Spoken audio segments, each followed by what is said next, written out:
The West Zealand Flanders landscape is shaped by the past and characterized by the war against water and other invaders.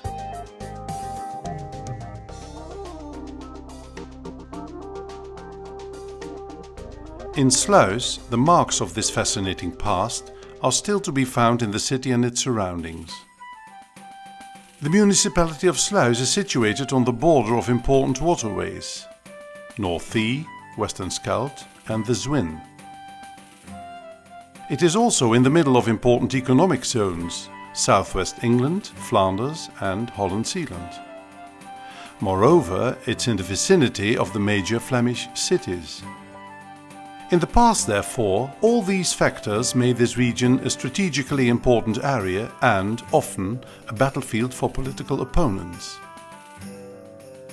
Sluis was presumably founded about 1280 by the Flemish Count John I of Namur and was originally called Lammen's Vliet. In 1324, when it had received municipal rights for a considerable time already, the city was given its present name.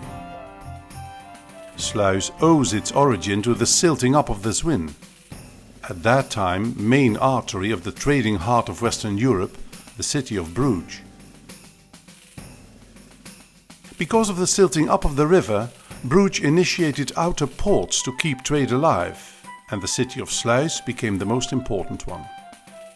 Due to its strategic position, the city was fortified in 1382. In 1340, in the Zwin estuary, the Sluis sea battle took place. This battle was the overture of the 100 Years' War. In 1385, the construction of the Sluis castle was started. This castle was heavily damaged during the French invasion and finally demolished in 1820. From 1387 onwards, Sluis was the most important harbour of the Burgundian fleet. Philip the Good and Isabel of Portugal were married here on January the 7th, 1430, which illustrates the importance of the city in those days. The golden age of Sluis lasted until about 1450. After that time, the town decayed quickly due to the further silting of the Zwin estuary. As a fortified city, Sluis also played a strategic role during the 80 Years' War. In 1587, the Duke of Parma occupied Sluis. In 1603, a sea battle took place near the city, and in 1604 the Spaniards had to give up their stronghold in favor of Prince Maurits of Orange. This prince had a fortification built at the mouth of the Zwin to control the important commercial route to the municipality of Sluis. Retranchement, which means fortification, became the most western point of the state Spanish defense lines. These lines are a string of fortifications and link-up lines built in the course of the 80 Years' War and the War of the Spanish Succession during the 16th, 17th and 18th century. The importance of Sluis declined in the course of time. In the summer of 1794, the town was besieged by the French and surrendered that same year due to illness of the defenders. In an attempt to connect Bruges to Sluis by water again, the Damme Canal was dug and completed in the 19th century. In 1940, however, the siphons of the Leopold and Schipdonk Canal were destroyed and never repaired. From that time on, shipping between Sluis and Bruges has become impossible.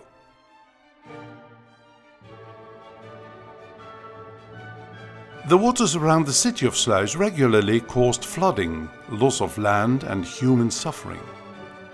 The whole region, therefore, is characterized by the fight against water. Every time after flooding, the water was pushed back through building dikes and developing fertile polders.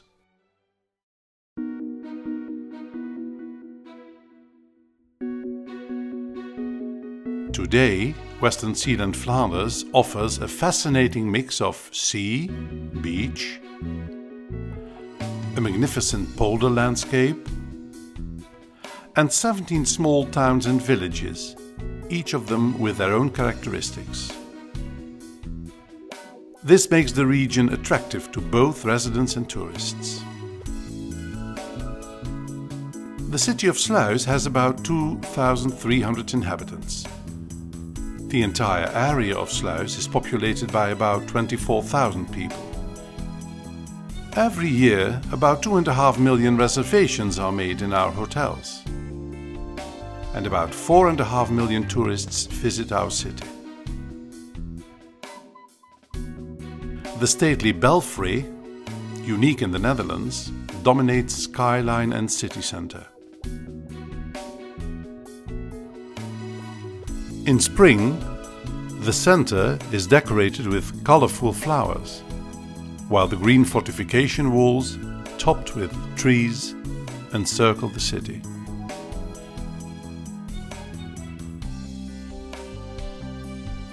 The Damme Canal, with its characteristic trees bent by the sea wind, runs in a straight line to Bruges.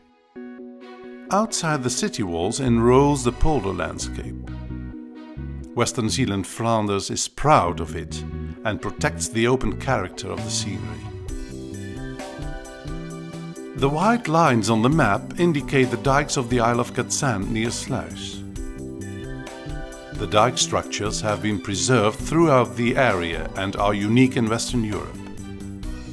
Moreover, they provide an ecologically favorable condition for rare species of flora and fauna. The polderland stretches out straight to the coast. Along the northeast stretches the Sluis coastline with beaches and dunes. Managerial guidelines are keen to restrict high-rise building. The dune areas are a haven for bird species and nature lovers, for whom walking, cycling and horse riding tracks have been developed. The beach line of Sluis has been acclaimed to be the cleanest one in the Netherlands. No fewer than 6 beaches were awarded the Blue Flag, the international environmental hallmark for beaches and marinas. The municipality of Sluis is rightly proud of flying the most blue flags of the Dutch coasts. The silted river Zwin, which is a unique nature reserve, also is the borderline between Belgium and the Netherlands. As a nature reserve, the area is held in high esteem by the World Wildlife Fund. Both the Zwin and the state Spanish defense lines have left strong marks on the scenery surrounding the city of Sluis.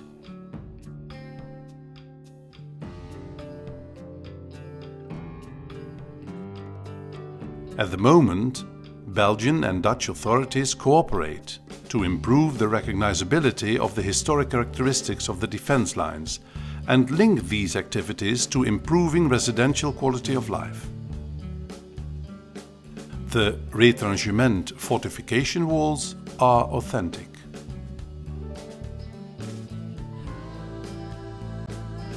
The city of Sluis is well known for its gastronomic specialities, pleasant shopping and historic and green environment. Shops are open 7 days a week, and this has been so for the past 100 years. This attracts many Flemish visitors in particular. They feel at home in the Burgundian atmosphere of Sluis. The city of Sluis also is a dream for gourmets. From a Flemish chip stand to a 3-star restaurant, it's all there. In the cultural field, Sluis offers a surprising range of artistic activities, including exhibitions and concerts.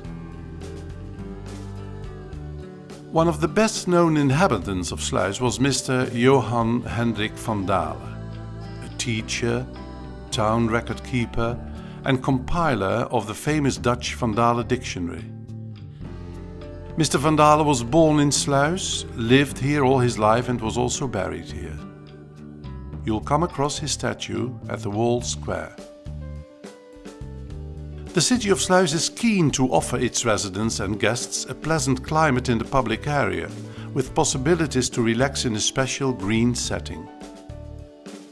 On top of the fortification walls lies a 4.5-kilometer promenade walk, where many people do their daily constitutional or try to escape the hustle-bustle of the shopping center for a while. From the walls, you have a beautiful view of both town and polders. As cars and bicycles are banned here, the walls are a really relaxing green part of the city. On top of the so-called outer walls runs a cycling track, which takes you around almost the entire city. This track is part of a cycling network throughout the region. Sluis is also connected to a number of international long-range hiking and cycling routes. When it freezes in winter, Sluis near the water is like a typical Dutch picture postcard. People skate all over the Damme Canal. The non-competitive skating tour Sluis-Bruges-Sluis is one of the most popular ones in the southwest of the Netherlands. Sint-Anna-ter-Muiden and Retrangement are indissolubly linked to the city of Sluis, both in terms of history and scenery, as well as administration and social fabric. It goes without saying these places are the gateway to and part of the city. For the city of Sluis, plantation plays an important role in creating an agreeable climate in the municipality. In maintaining scenery and city green, management teams in the fields of landscape, recreation, nature development and coastal defense work together and try to reinforce each other's interests. For example, at the moment, quality improvement of the touristic product is linked to creating new opportunities for the agricultural sector. Another example is that, thanks to intensive cooperation between authorities and business community, more than 1,000 hectares of new nature is now being developed. The city of Sluis endorses the guidelines of the International Agenda 21 Plan of Action. In concrete projects and through international cooperation, goals are achieved. Sustainable work in environmental management gets more and more attention. The city of Sluis provides relatively much public plantation per resident. Starting point of the environmental management policy is differentiation according to location. Centers, through roads and cemeteries are maintained at representative quality level. The city plants material indigenous to the area and fitting into the historic and geographic individuality of the area. Natural values in public plantation are thought to be of great importance and are emphatically taken care of in terms of management.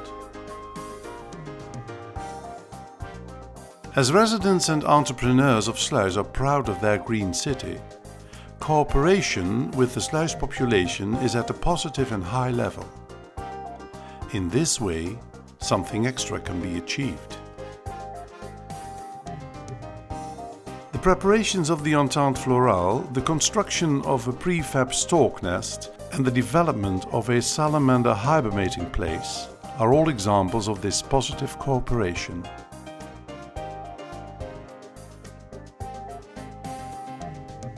It is through this cooperation that the city of Sluis hopes to work on the future, by integrating nature and history and linking economic aspects and green values.